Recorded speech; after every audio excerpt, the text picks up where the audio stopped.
Hello guys, இன்னைக்கு செல்வி cooking சேனலில் 6 நாளைக்கு 6 விதமான சட்னி செய்கிறது தான் போட்டிருக்கேன். வாங்க எப்படி செய்யுதுன்னு பார்க்கலாம். புதினா மல்லி சட்னி தான் பார்க்க போகிறோம். வாங்க எப்படி செய்யுதுன்னு பார்க்கலாம்.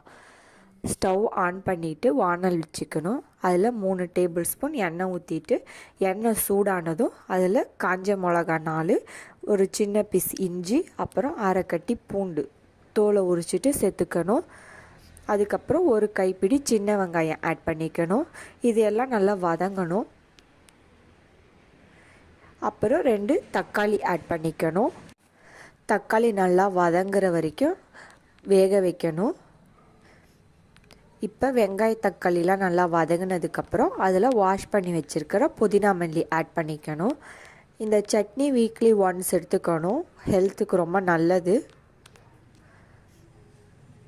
புதினா மல்லி எல்லாம் நல்லா வதங்குற வரைக்கும் ஒரு 10 நிமிஷம் கிண்டி விடணும். நல்லா வதங்கினதுக்கப்புறம் அதில் தேவையான அளவு உப்பு சேர்த்துட்டு ஆற வச்சுட்டு மிக்சியில் அரைச்சி எடுத்துக்கணும். அதுக்கப்புறம் எண்ணெய் ஊற்றி கடுகு கருவேப்பிலை போட்டு தாளிச்சிக்கணும். எண்ணெய் ஊற்றிக்கோங்க.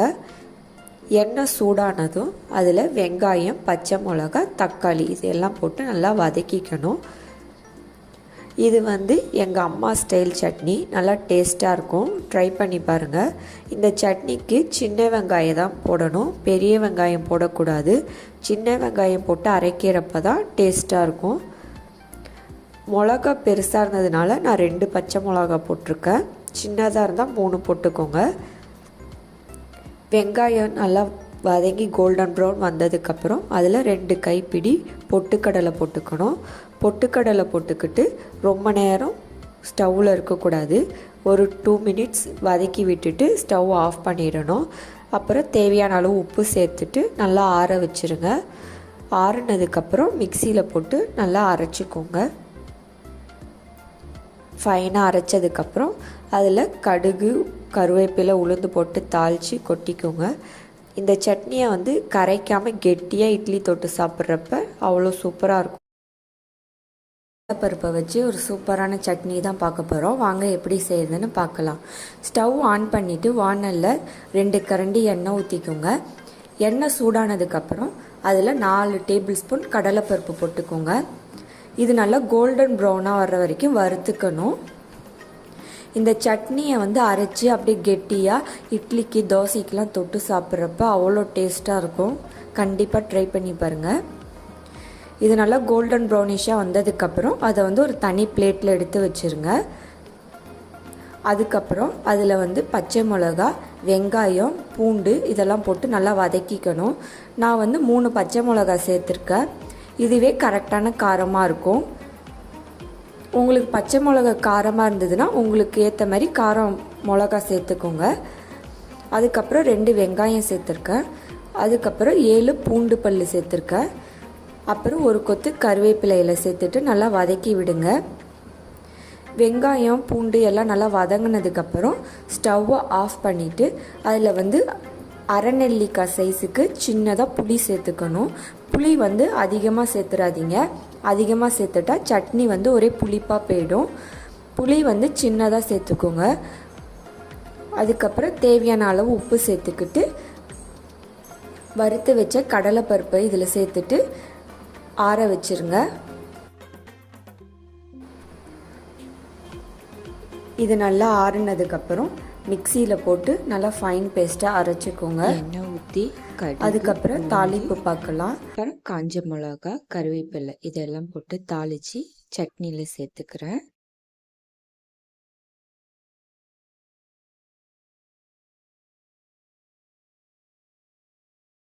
சேனலில் கொத்தமல்லி சட்னி தான் செய்ய போகிறோம். வாங்க எப்படி செய்யுதுன்னு பார்க்கலாம்.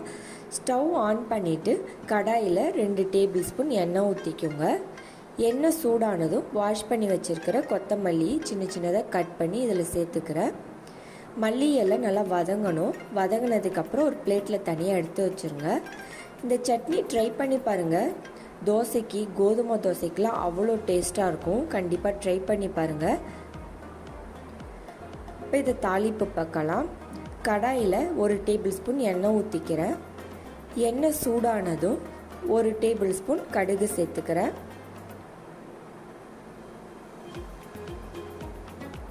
கடுகு தாளித்ததுக்கப்புறம் 1 டேபிள் ஸ்பூன் ஜீரகம் சேர்த்துக்கிறேன்.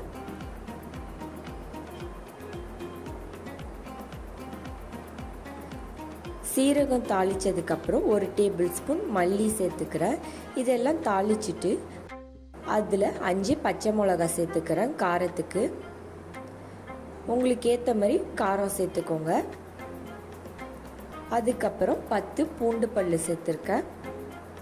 2 கொத்து கருவேப்பிலை சேர்த்துக்கிறேன். இதையெல்லாம் சேர்த்துக்கிட்டு நல்லா வதக்கிக்கலாம். வதங்கினதுக்கப்புறம் அதில் 3 தக்காளி சேர்த்துக்கிறேன். தக்காளி சேர்த்துட்டு சட்னிக்கு தேவையான அளவு உப்பு சேர்த்துட்டு நல்லா வதக்கிக்கோங்க. தக்காளி நல்லா வதங்கணும்.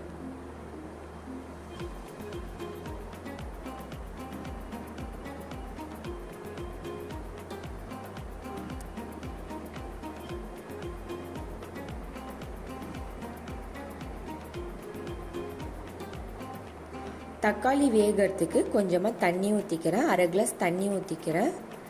இந்த மாதிரி தக்காளி நல்லா வதங்கினதுக்கப்புறம் கொஞ்சமாக புளி சேர்த்துக்கோங்க. அதுக்கப்புறம் வதக்கி வச்ச கொத்தமல்லி இலையை இதில் சேர்த்துட்டு ஸ்டவ்வை ஆஃப் பண்ணிவிடுங்க. அதுக்கப்புறம் வதக்கலாம் கூடாது. ஸ்டவ்வை ஆஃப் பண்ணிவிட்டு வதக்கின பொருள் நல்லா ஆறுனதுக்கப்புறம் மிக்சியில் போட்டு அரைச்சிக்கோங்க. அரைச்சிட்டு இது மேலே தாளித்து கொட்டிக்கலாம். எண்ணெய் ஊற்றி கடுகு உளுந்து ஒரு காஞ்ச மிளகாய் போட்டு தாளிச்சிக்கிறேன். கறிவேப்பிலை சேர்த்து தாளித்து சட்னியில் சேர்த்துக்கலாம். இந்த சட்னி ட்ரை பண்ணி பாருங்கள், நல்லா டேஸ்ட்டாக இருக்கும். கோதுமை தோசைக்கெல்லாம் இந்த சட்னி சாப்பிட்றப்ப ரொம்ப டேஸ்ட்டாக இருக்கும். ஸ்டவ் ஆன் பண்ணிவிட்டு கடாயில் 2 டேபிள் ஸ்பூன் கடலை எண்ணெய் ஊற்றிக்கிறேன். எண்ணெய் நல்லா சூடாகட்டும். சூடானதுக்கப்புறம் அதில் 1 கப் சின்ன வெங்காயம் சேர்த்துக்கிறேன். சின்ன வெங்காயம் சேர்த்து அரைக்கிறப்ப இன்னும் நல்லா டேஸ்ட்டாக இருக்கும். அதில் சின்ன பீஸ் இஞ்சி சேர்த்துருக்கேன். 6 பச்சை மிளகாய் சேர்த்துருக்கேன். பூண்டு, அதுக்கப்புறம் 2 தக்காளி சேர்த்துருக்கேன். இஞ்சியும் பூண்டும் கம்மியாக சேர்த்துக்கணும். அதிகமாக சேர்த்தா சட்னியோட டேஸ்ட் மாறிடும். இதெல்லாம் சேர்த்துட்டு நல்லா வதக்கிக்கலாம். அதுக்கப்புறம் இதில் கத்திரிக்காய் சேர்த்துக்கிறேன். கத்திரிக்காய் இந்த மாதிரி சின்ன சின்ன பீஸாக கட் பண்ணிக்கோங்க. அப்போ தான் சீக்கிரமாக வேகும். அதை தண்ணியில் போட்டு வாஷ் பண்ணிவிட்டு இப்போ இதில் சேர்த்துக்கிறேன். கத்திரிக்காய் சேர்த்துட்டு நல்லா வதக்கி விடுங்க. கத்திரிக்காயை கட் பண்ணிவிட்டு தண்ணியில் போடுங்க. அப்போ தான் கருத்து போகாமல் இருக்கும். பாருங்கள், இந்த மாதிரி ஆஃப் குக் ஆனதுக்கப்புறம் மூடி போட்டு 5 நிமிஷம் வேக வச்சுக்கோங்க. இப்போ இது நல்லா வதங்கிடுச்சு. இந்த ஸ்டேஜில் மூடி போட்டு வேக வச்சுக்கலாம். அப்போ தான் கத்திரிக்காய் நல்லா வேகும்.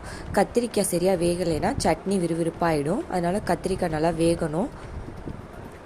5 நிமிஷத்துக்கு அப்புறம் பிளேட் எடுத்துகிட்டு நல்லா மிக்ஸ் பண்ணி விட்டுக்கலாம். சிம்மில் வச்சுக்கோங்க மூடி போட்டுட்டு. இப்போ சட்னிக்கு தேவையான அளவு உப்பு சேர்த்துக்கிறேன். சேர்த்துட்டு ஸ்டவ்வை ஆஃப் பண்ணிவிட்டு ஆற வச்சுருங்க. இது நல்லா ஆறுனதுக்கப்புறம் மிக்சியில் போட்டு அரைச்சிக்கலாம். இப்போ இதை அரைச்சி எடுத்துக்கிட்டேன். இதை தாளிக்காமல் இந்த மாதிரி சாப்பிட்றப்ப நல்லா டேஸ்ட்டாக இருக்கும். எக்ஸ்ட்ரா சாப்பிடுவாங்க. இட்லியாக இருந்தாலும் தோசையாக இருந்தாலும் கண்டிப்பாக ட்ரை பண்ணி முள்ளங்கி சட்னி தான் செய்ய போகிறேன். வாங்க எப்படி செய்யறதுன்னு பார்க்கலாம். ஸ்டவ் ஆன் பண்ணிட்டு கடாயில் 2 டேபிள் ஸ்பூன் கடலை எண்ணெய் ஊற்றிக்கிறேன். எண்ணெய் சூடானதும் 1/2 டேபிள் ஸ்பூன் உளுந்து, 1 டேபிள் ஸ்பூன் கடலைப்பருப்பு சேர்த்துக்கிறேன். இது வறுபடட்டும் நல்லா. இது வறுபட்டதுக்கப்புறம் 2 பச்சை மிளகா, 2 காஞ்ச மிளகா சேர்த்துக்கிறேன். மிளகாவை கிள்ளிட்டு போட்டுக்கோங்க. அப்படியே போட்டுட்டிங்கன்னா மூஞ்சில தரிச்சிரும். மிளகா வறுபட்டதுக்கப்புறம் சின்ன வெங்காயம் சேர்த்துக்கிறேன். 1/2 பீஸ் இஞ்சி சேர்த்துக்கிறேன். 10 பல்லு பூண்டு சேர்த்துருக்கேன். இதையெல்லாம் சேர்த்துட்டு வதக்கிக்கலாம்.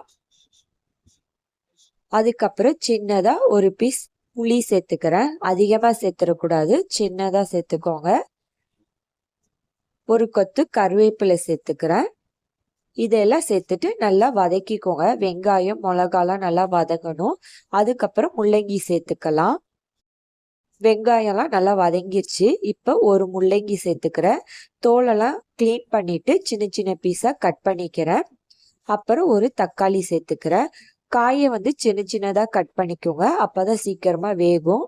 இப்போ மூடி போட்டு வேக வச்சுக்கலாம்.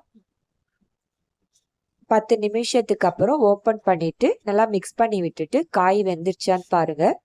காய் வெந்ததும் சட்னிக்கு தேவையான அளவு உப்பு சேர்த்துட்டு நல்லா ஆற விட்டுருங்க. இது நல்லா ஆறுனதுக்கு அப்புறம் மிக்சியில போட்டு அரைச்சிக்கலாம். காய்கறியெல்லாம் சரியா சாப்பிடாத குழந்தைங்களுக்கு இந்த மாதிரி சட்னி அரைச்சி கொடுங்க, விரும்பி சாப்பிடுவாங்க. நம்ம காய்கறி போட்டுதான் அரைச்சிருக்கோம்னா அவங்களுக்கு தெரியாது. இப்ப இதை மிக்சியில ஃபைனா அரைச்சிக்கலாம். அரைச்சிட்டு இதை கெட்டியா இட்லிக்கு தொட்டு சாப்பிட்றப்ப ரொம்ப டேஸ்டா இருக்கும். இல்லாட்டி தண்ணி ஊற்றி கரைச்சிக்க கூட செய்யலாம். இப்ப இதை தாளிச்சுக்கிறேன். எண்ணெய் ஊற்றி கடுகு, உளுந்து, கருவேப்பிலை, ஒரு காஞ்ச மிளகா போட்டு தாளிச்சு இதுல சேர்த்துக்கிறேன். ட்ரை பண்ணி பாருங்க. இந்த வீடியோ பிடிச்சிருந்தா லைக் பண்ணுங்க, ஷேர் பண்ணுங்க, சப்ஸ்கிரைப் பண்ணுங்க. தேங்க்யூ.